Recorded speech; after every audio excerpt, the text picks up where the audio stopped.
Bruno Power. Oh yeah! Welcome to the EBMX channel, mate. How are you? Oh, good man, yeah. Yeah, it's good to see you. We've been trying to interview you for a little while, haven't we? Yeah, like a few months. Well, it's good to have you finally here today. Now, what many of our viewers won't know is that you have forged an incredibly dynamic career in the electric technology industry over a bit of over many everything. years. Yeah, some of the names that spring to mind are Luna, Emax Electric, El Mofo, racing cars, Batrium, BMS, yes. Working on industrial machinery with Jeff O'Toole and Mofo and Tesla cars. Teslas, a bit of everything. Converting cars, converting motorcycles, Flightboard, developing the battery for 3 years. Wow. Yeah, it's like a IP67, waterproof, marine grade battery for a super duper amazing hydrofoil electric surfboard. And even more names, so Ubco, two-wheel drive, Fonzarelli scooters, trying to make a super fast one, ASI, the controller, motor controller, and spend a lot of time with them, and finally EBMX. This guy's here. So Bruno, tell me about how you got involved in the technology industry. Where did it all start, mate? Started, I think, since the time I was born, pretty much. So my father, my uncle, they are like a computer and electronics engineers, and I've been surrounded by the environment. And my dad worked for IBM for 37 years, so he used to take me on the weekend to see IBM in the machines in the factory, building amazing stuff, mainframes and all this. And I was just like, wow, like I gotta get into technical. That's it, you're just watching this every day. And then my friends, suddenly, like everything around me, all my mates, we're all engineers, technicians, car mechanics, there's always something. So I was like, just the environment was just perfect. My brothers, they all, everyone, like we're just kind of like a bubble, engineering bubble. And then I moved to Australia in 2009. And riding my bike and stuff. I had my V6 car, I like power as well.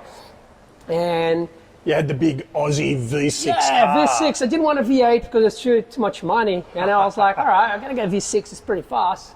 And and then I was like, one day I just had this thing. I was like, I always want to have an electric bike, but it was a bit. Electric bike is basically the easiest way to learn about like motor, batteries, controllers and stuff. I was like, I want an electric bike because it's convenient, you can put it anywhere, it's tiny, it's lightweight, and it's easy to prototype and understand things. So I was like, that's it, I need an electric bike. And I started researching technologies, but everything was very raw back in 2009, 2010, 2011.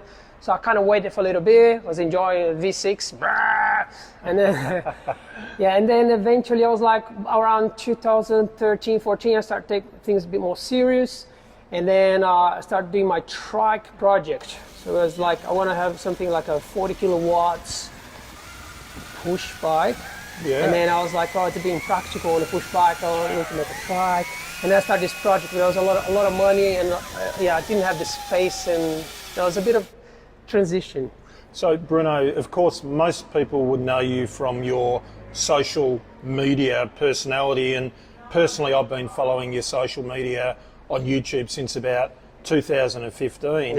So you were one of the first ones, I think you were one of the first ones to actually show a YouTube video on BBS HD, Bafang, which probably wasn't even called Bafang back in those days. No, it was called 8 Fun, and it was actually they transitioning the brand. So basically there was out of my frustration because I finally decided to go with Bafang, and then I was like, well, there's no information there. So no one's got any information. So I was like, I'm gonna start posting something here, and I want to show. It was more like I want to show people how cool this thing is and some information for people fixing it. And I wasn't even talking in the videos. It was just like YouTube is completely different to what it is today. So it's just like a 30 seconds videos, just showing a little thing. It was very different to what you see nowadays. Sure. And then I started posting videos, and suddenly my channel picked up. I was just like, and then I start screaming, yeah, more power, whoa, showing like a cutting traffic, doing very illegal stuff. It's your signature call, the more power, isn't it? And then suddenly, by accident, I started renaming my channel because I was like, oh, I'm gonna do something different. And then I changed to electric bike, and I tried 3 different names. And then I didn't know you can only change your name 3 times in 90 days. Okay. And then I was just kind of editing my name, and then I was like, save. I saved 3 times, and I got stuck with electric bike. Oh. So I was like, oh, all right. So my channel's called electric bike. And then I was stuck in, it was actually a great thing because people searching electric bikes, they come up with, my channel was first come up. And then suddenly, I think I was like, when I had 2,000 subscribers, Google Australia started to contact me. Hi, we really like your channel. We like your, you're very promising. I was like, whoa. And then by the time I had 3,000 subscribers, I was the 2nd biggest electric bike channel in the planet. Wow. 3,000 subscribers. Look how Google and YouTube changed since then, huh? Yeah. So yeah, and then like people calling me from Canada, from US, from Europe, offering me work. Like, do you want to come and move to Canada? Do you want to come? I was like, oh, hang on. And tell us about one of those particular job offers, because a lot of people won't realise that you actually worked for Luna. Luna Cycles, and I think I was number 3. You were the number 3 employee. Yeah, in number Luna. 3, because for Eric. Yeah. And then his girlfriend, and then me.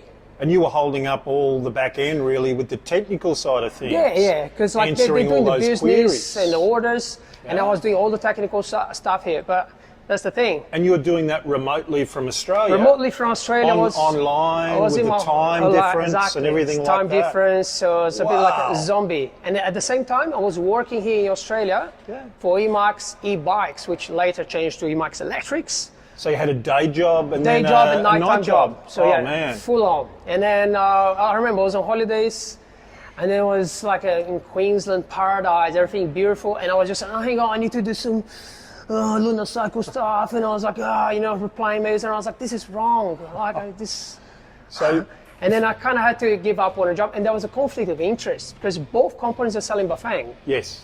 And both companies, and then I started to have a little bit of a fight, and then eventually Emax Electrics joined with EM3V, Paul, and then there was a fight. Paul's based in China? In China, yeah. English guy, live in China, he's been doing business for many years, and then we joined with Paul, because Paul had a larger business than our business, and we started giving support in Australia. Sure.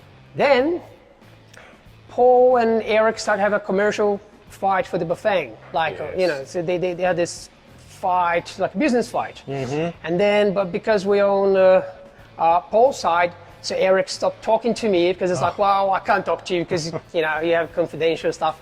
And then it was a bit awkward, but yeah, eventually they still have a little bit of a fight there, but like they kind of like one's going this way, the other one's going the other way, and there's Suron now. It's keeping Eric very busy. Paul is doing a lot of battery builds there, so it's like they kind of like stop talking.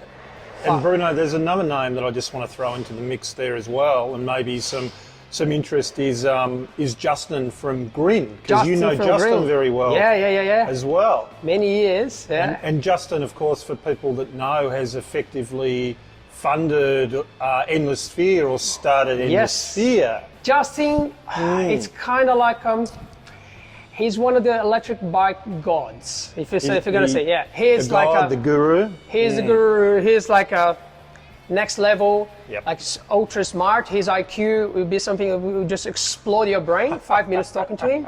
He's amazing. Very unique person, like ultra smart.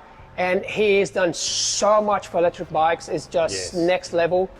I could spend like 25 minutes talking about Justin, like he's amazing. You first met Justin in Taipei, is that right? Talking to Justin for online and stuff. And in 2016, I think.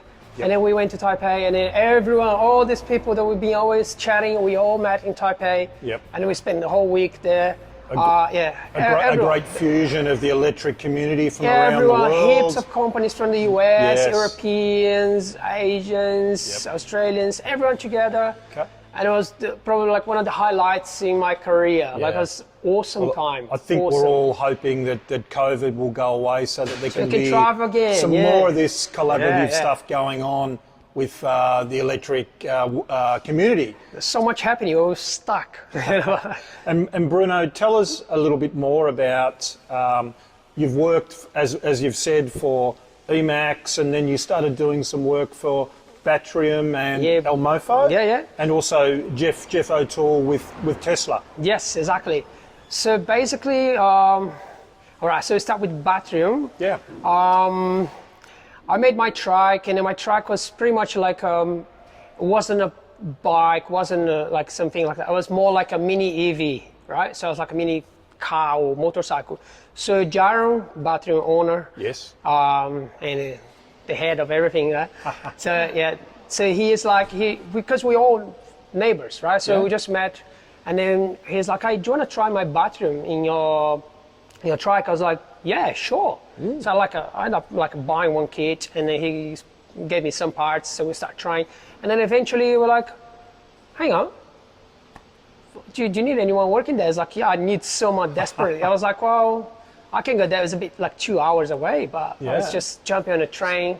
So you commute from Sydney, bring your bike from Sydney as well my on the bike train? from Sydney, yeah, because I figured out the sitting in the car was too boring and I'll get tired. I remember driving along in Lake Macquarie and seeing you on your bike. I won't say pedaling, but maybe on the throttle on your BBS HD with maybe, what did you do to that bike? Did you have a phase runner or something in it? It seemed to have a lot of power, man. Just a bit of modified and a bit of a battery pack on the back. Backpack battery. In the rain, on the throttle, beating the cars along the lake road there in Lake Macquarie. I remember one of the first times I saw you were doing that in the rain, and I thought, who is this crazy guy? It looks like, you can't see battery, you can't see anything, so it looks like a normal bike. And so fast. Yeah. A bit of extra juice there. So you worked for Batrium? Yeah, Batrium. I did nearly 2 years working there with developing battery management systems, very advanced for like electric cars, like energy storage solutions, and then pretty full-on EVs. Like there was a project with helicopters and stuff. Yeah, there's a lot of things happening there. I was always building batteries for Emacs and servicing batteries from a million different companies. And then I was like, I want to understand BMS, battery management system. Sure. Because it's just, every time there's a problem with the battery management system. So I was like, I want to work for battery, I want to understand everything, so I join everything together and then get this puzzle right.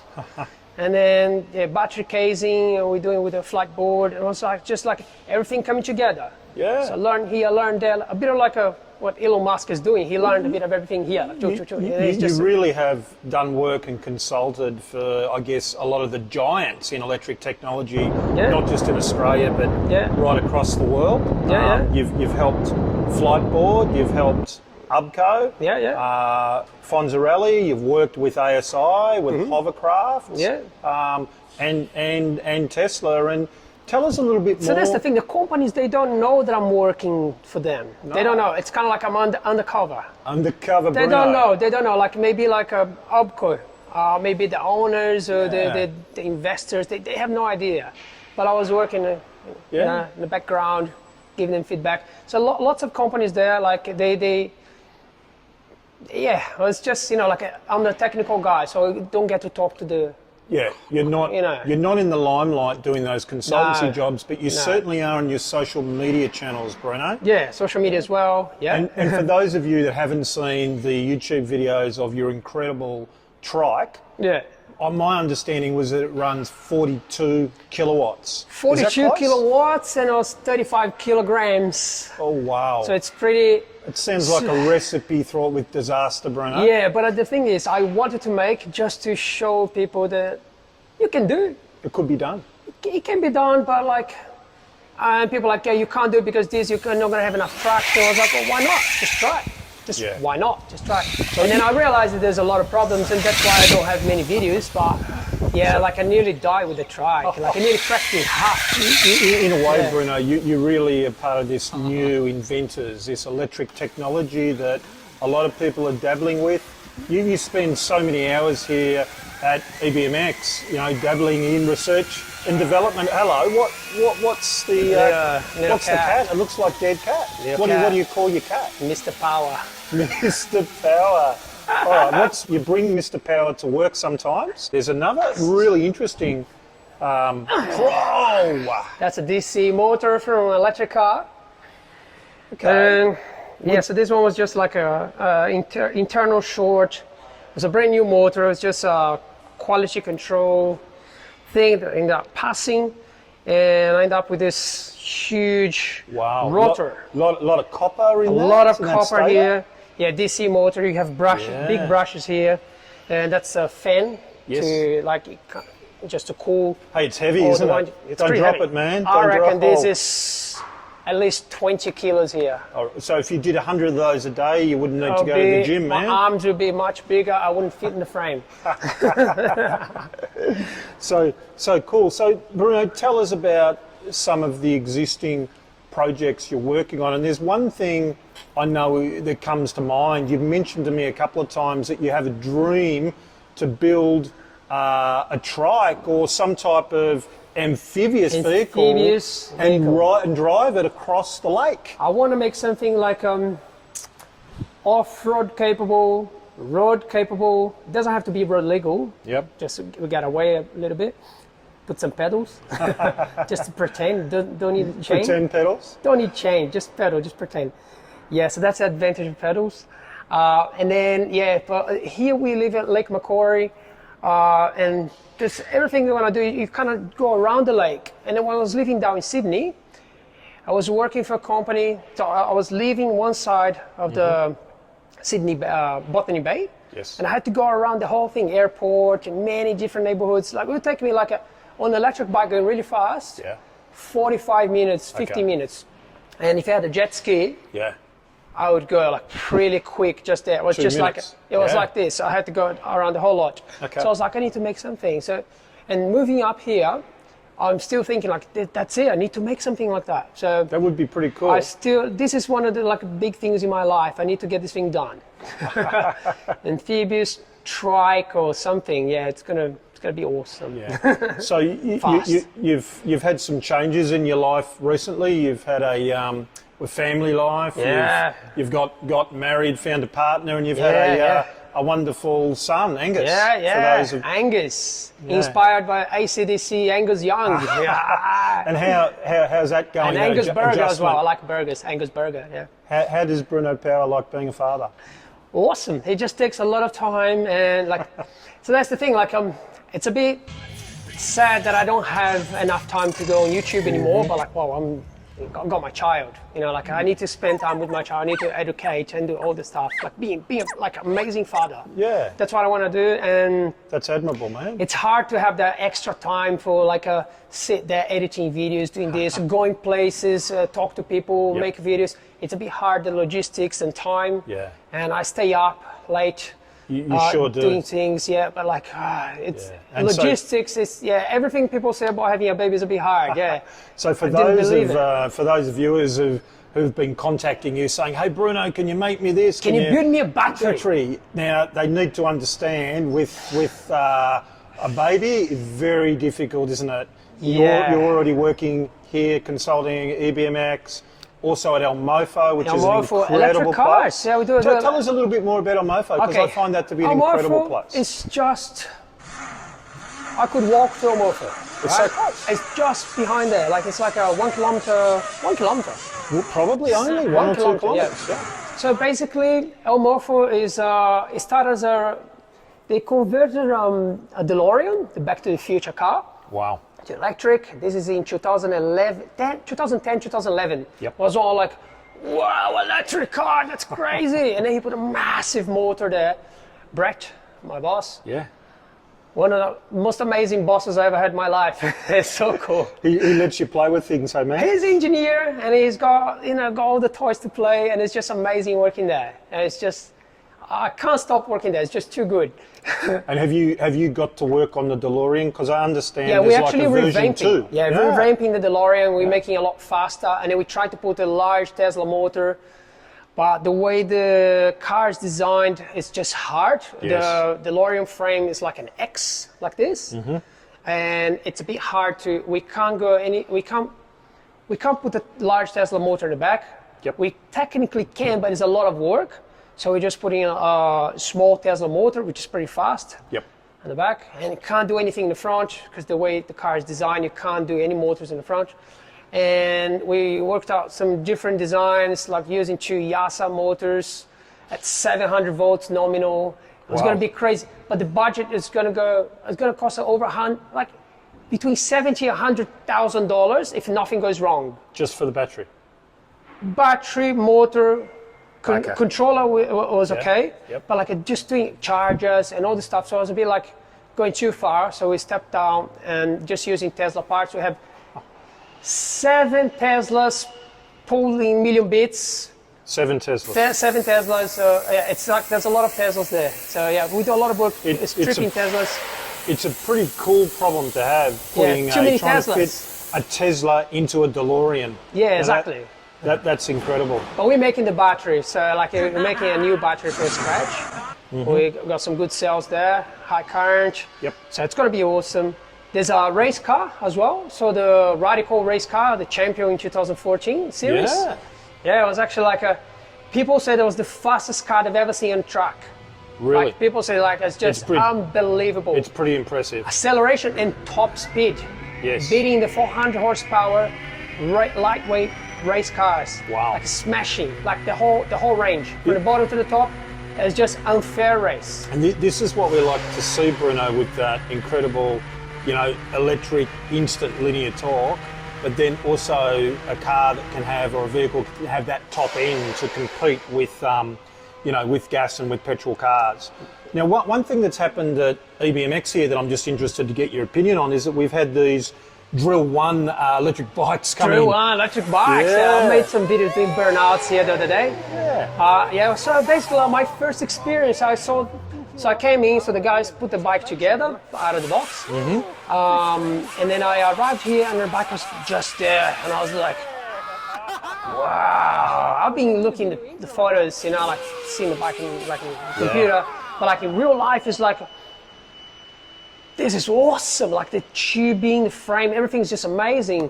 So you fell in love with this neon yellow bike. Yellow and red. Yellow with a red motor. I like yellow and red. Look, my business card here.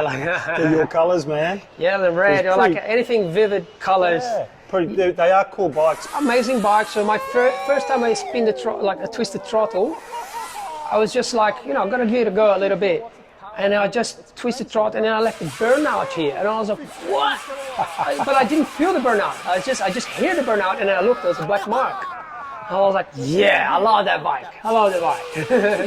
It's awesome. Well, Bruno, you've had an incredibly interesting career so far in technology and electric technology. Yeah. What's left for you to do other than the amphibious trike? It's endless. So there's always something new happening, and it's like when you think you reach there, there's always more. It's like it's exponentially growing. So yeah, it never ends. Sometimes I go like 6 months without posting any video on YouTube.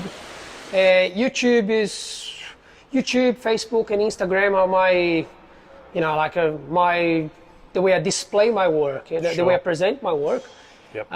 Sometimes something happening in my life, or too much work, or baby, or something, and then I go for months without posting there. But there's always things coming, like it's just endless. So it's good, Well, Bruno, it's been an absolute privilege over the last little while to know you, and it's been a pleasure to interview you today and find out firsthand a little bit more about some of your background, some of your hopes and dreams, and the interesting organisations and projects that you've been working on. And I'm sure that all of the audience wishes you well in your future, and keep posting, man. You are an absolute social media genius with some of the stuff that you do, and you have an enormous respect in the electric community. So that's the thing. That's the thing I really like. Like this social media, it enabled me to to play my game, not my game, my Sure. my hobby. You know, and you've built up a lot of peer group recognition from other electric technology geniuses like yourself, mate. So like it just enables me like, oh, I'm gonna talk to Justin. Justin's like, oh, I watched your videos. Yeah, cool, cool. It's kind of like we're friends. And then when I talk to Bo, when I talk to Miroslav, when I talk to anyone there, like Eric or like anyone, like a Paul, M3V, and like any other names, like they say, I've seen your videos. Yeah. You know, I've seen your videos, and it's kind of like a instant connection. I don't have to go and convince anything. I don't have to handle my resume. I don't have to send a nice email. It's just like, hey, how are you doing? It's like we're friends. So this is like a very cool thing that like. It sure is. Yeah, maybe one of the best things happening in my life was actually this thing, like this power to talk to people. Like. So when you look back at that day in Sydney and you're driving your Commodore V6 and you're about to put fuel in it, and you had this epiphany that I don't want to put fuel anymore. I'm not going to put fuel. I want to run electric technology. We need to be cleaner and greener and take cars off. You've stuck to that premise pretty much all the way through from there, haven't you? I was like, I'm going to sell my car. I'm going to sell my car, and then I started fixing my car, and I was like, this is so painful. Why do I have to fix something like this that I disagree? And then someone came with a Golf GTI, a guy wearing pajamas. Yes. And I just saw in the mirror, guy's coming, and then he just came, bang, hit the back of my car, right off. And then I was like, that's it. That's no more petrol. It's no a more sign. Gas. This is a sign from the battery gods. The electric gods say, get rid of your car, start your electric right now. And then from there, I got my bike, and that's it. The rest is just story, history. I think there's a few more people out there who can learn from that. The electric revolution is here. The future is electric, and Bruno, you're a really big part of it. You're a role model to so many electric enthusiasts. It's been an absolute pleasure. Do you have one last thing to say, man? Of course you do.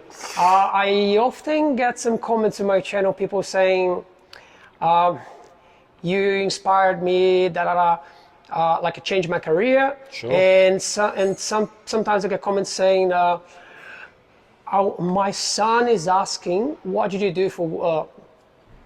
how did you get to where you are? How did you get where you are? Exactly. And then I'm like, well, it's a long story, but basically, you're just going to dream, you're just going to go for it. Yep. Like, I'm not a rich guy, I don't earn a lot of money, but every time I do my work, I end up going towards sales, admin, because I talk a lot, like sales, and I'm very passionate, and then I try to go back to the like technical stuff. So just stick to what you love doing, and you're going to get there. Like, no matter what you do, like, life goes a bit like that, but eventually, just stick to what you love doing, and you're going to get there. That's it. Bruno Power, thanks for being part of the EBMX channel today. Oh, yeah! Ha ha!